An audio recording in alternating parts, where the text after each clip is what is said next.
My girlfriend texted, "I'm using our vacation fund to bail my ex out of jail, you understand?" I replied, "Family first." Then I drained my half of the account and booked a one-way ticket to Japan. Her panicked voicemail when she realized she only had enough to pay bail bondsman's fee. I, 32 male, work as a data analyst. My life is about spreadsheets, predictable outcomes, and risk mitigation. My girlfriend, Mara, 29, was not. She was impulsive, passionate, and, I thought, balanced my quiet life. We'd been together 3 years, living in my condo, I own it, for the last 2. We were saving up, we had this joint savings account, we called it the vacation fund. The plan was to hit $15,000 and then decide on a major trip.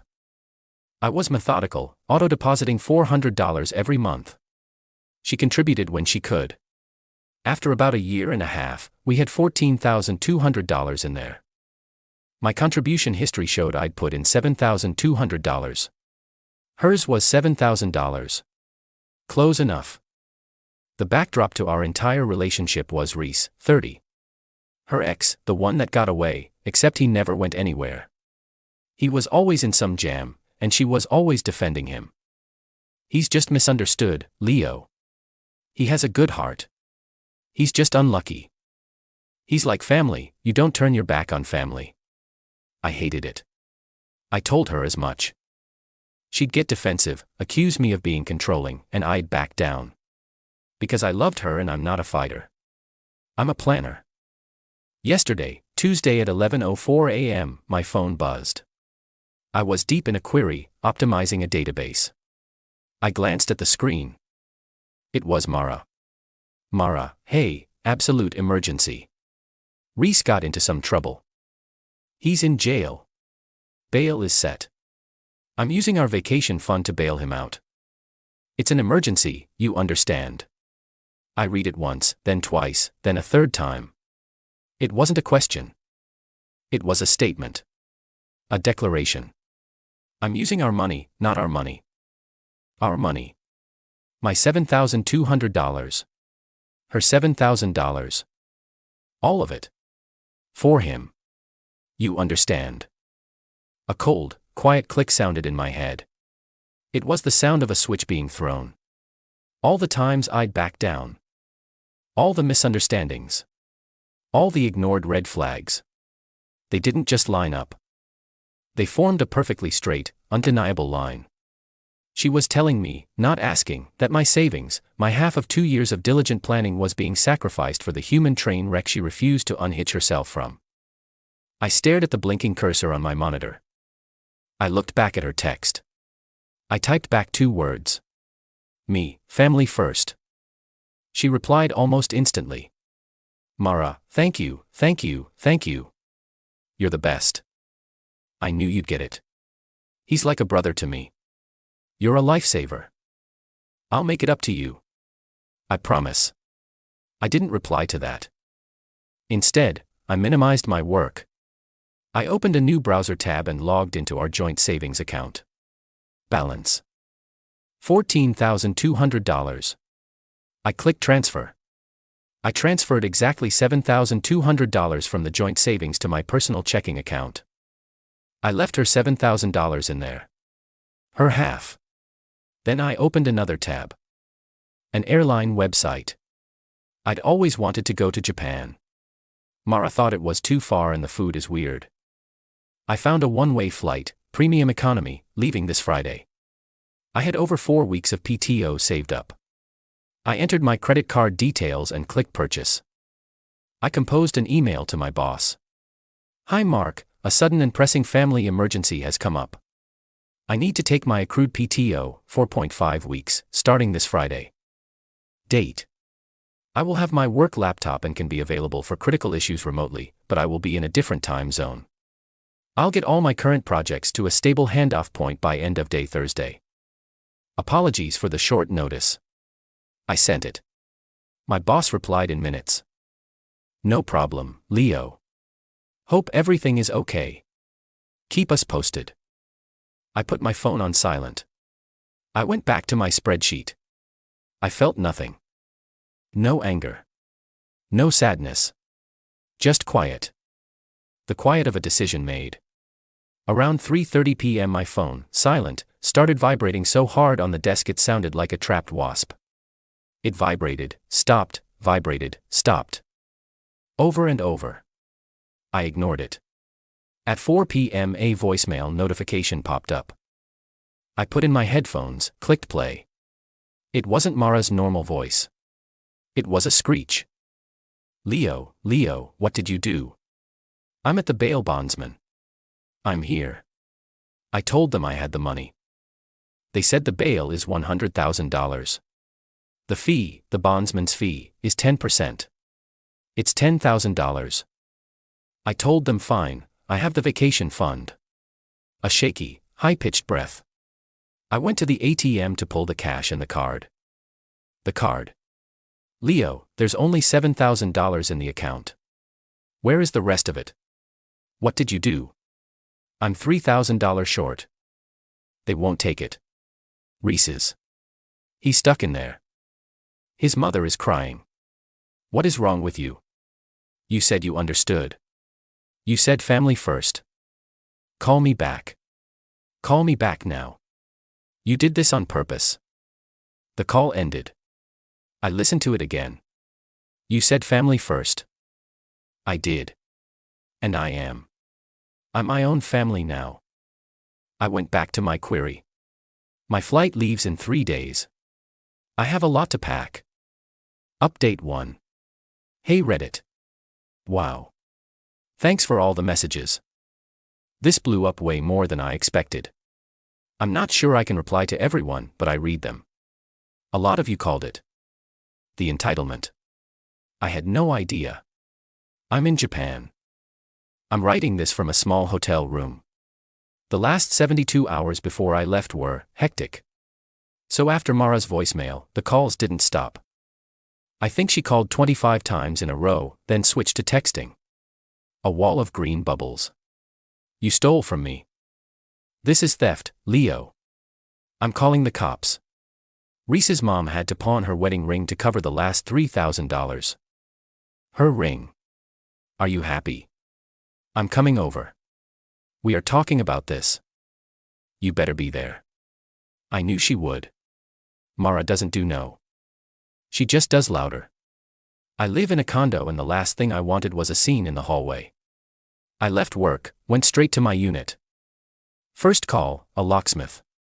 Hi, I need an emergency rekey. My ex-partner has a key and I'm concerned about my property. No problem, sir. Be there in 45 minutes. It'll be $220 for the rush job. Perfect. The locksmith was done by 6 p.m. By 6:15 p.m., Mara was there. I heard the key scrape in the lock. Then scrape, scrape, scrape. Then pounding. Boom, boom, boom. Leo, I know you're in there. Open this damn door. You're a thief. You're a coward. I sat on my sofa, packing a suitcase. I just didn't answer. This went on for 10 minutes. Then it got quiet. My phone rang. Her sister Talia. I ignored it. Her mom Corinne. Ignored it. Then, about 30 minutes later, another knock. This one was different. Firm. Official. I look through the peephole. 2 police officers. Crap. She actually did it. I opened the door. Officers, can I help you? Mara was standing behind them, arms crossed, face blotchy with tears and rage. He locked me out. And he stole $7,200 from me. The older officer sighed. It was the I hate these calls sigh. Sir, we received a call about a domestic disturbance and a potential theft. Hello, officers, I said calmly. There's no disturbance. This is my ex-girlfriend Mara. She's upset. This is my condo. I'm the sole owner. I held up my driver's license with the address. She was living here as my guest. She has a key, which I just had rekeyed, as is my right. He stole my money, she shrieked. Sir, what about the theft? Ah, yes. I picked up a file from my coffee table. I printed everything. Mara is referring to a joint savings account. Here is the most recent statement. I handed it to him. You'll see a balance of $4,200 as of this morning. And here, I handed him another paper, is the transfer history. You can see my monthly deposits of $400 totaling $7,200, and her deposits totaling $7,000. And here, a third paper, is the transfer I made today for $7,200, my exact contribution. I left her $7,000 in the account, which as you can see is still there. The cop looked at the papers. He looked at Mara. And why did you do this, sir? Because, I handed him my phone. She sent me this text today, informing me she was taking the entire $14,200 to bail her ex-boyfriend Reese out of jail. I did not authorize the use of my half of the savings, so I removed my half. The cop read the text. He looked at Mara again. His expression was gone. Just flat. Ma'am, this is a civil matter. He didn't steal anything. He took his own money. What's in that account is between you and the bank. And this is his condo. He doesn't have to let you in. But my stuff, she sputtered. My clothes, my laptop. I've already packed most of it, I said, pointing to 3 large boxes and 2 suitcases by the door. She can take it. I'd prefer if you'd stay while she does, just to keep the peace. A civil standby. Fine, the officer said. He nodded to Mara. Go ahead, ma'am. Get your things. Just the essentials. We can't stay all night. Mara stormed past me. She wasn't crying anymore. She was just vibrating with hate. You're a sociopath, you know that. She hissed, grabbing her makeup bag. A cold, calculating spreadsheet, that's what you are. I'm a spreadsheet who doesn't pay for his girlfriend's ex-boyfriend's legal fees. Yes. Reese's mom had to pawn her ring. Sounds like a Reese mom problem, I said, leaning against the doorframe. She went for her boxes, but then she saw a painting on the wall. It's a nice landscape, painted by her grandmother, Maud. Maud and I got along great. She gave it to me 2 years ago for my birthday because I spent a weekend fixing her ancient computer and setting up her Wi-Fi. Mara always hated that it was mine. Mara lunged for it. I'm taking this. It's my grandmother's. I put my hand up. No, you're not. It's my family's. The younger cop stepped forward. Ma'am, is this your property or his? My grandma painted it. It belongs to me. I pulled my phone out of my pocket, went to my favorites album, pulled up a photo. It was me and Maud, smiling, holding the painting and the birthday card that came with it. I zoomed in on the text. To Leo, my favorite computer whiz, I'm so glad you love the painting. It's all yours. Happy 30th. Love, Maud. I showed it to the cop. He nodded. Ma'am, you need to leave the painting. Get your boxes and let's go. Her face, I've never seen that color. It was purple. She grabbed her boxes, dragging them out, scraping the floor. You'll regret this, Leo. You'll be old and alone with your stupid money and your stupid painting. I gave you 3 years and I'm taking my $7,200 back, I said. Have a good night. I closed the door, locked it. The cop stayed until she was in her car. The next day, her mom, Corinne, called. I was stupid and picked it up. Leo, darling, she said, her voice dripping with fake honey. I think there's been a terrible misunderstanding. Mara is just, she's so distraught. She has such a big heart, you know. That money was just for an emergency. Reese is a good boy. He gets turned around. Corinne, he got arrested. A bar fight. Boys will be boys. Now, Mara is $3,000 short on the bondsman and her account is overdrawn from, well, you know, I think the right thing to do, the Christian thing to do, would be for you to send her that money you took. Be the bigger man, Leo. Don't be so petty. The Christian thing. How about the logical thing? The logical thing is for me to not light my savings on fire for a man who, by the way, Corinne, it wasn't a bar fight. I looked it up. Public records. He was arrested for check fraud. He was stealing checks from his part-time job. Silence. Well, I'm sure that's a misunderstanding, too, she said, flustered. The point is, Mara needs you. You can't just abandon her. Watch me, I said, and hung up. I spent the next 48 hours getting my life in order, put a hold on my mail, paid my condo fees 3 months in advance, and I hired my friend, Ben, who has a key, to water my plants and grab any mail that slips through. I got one last text from Mara's sister, Talia. It was a screenshot of a small claims court filing form. You're being sued, you jerk, for the $700 to $200 you stole, plus $2,000 for the painting you're holding hostage, and $1,000 for emotional distress. You're not getting away with this, I just replied. See you in court. Then I blocked her. And Mara. And Corinne. I got on my flight. The takeoff was the best feeling I've had in 3 years. I'm here for at least a month, maybe longer. Let them serve papers to an empty condo. I'll deal with it when I'm back.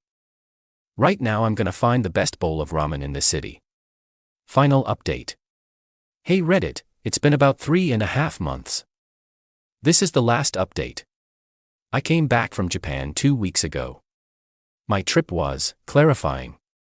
I stayed for 9 weeks, worked remotely part-time, explored, I learned to be alone again, and I learned I really like it. When I got back, there was a stack of mail waiting for me.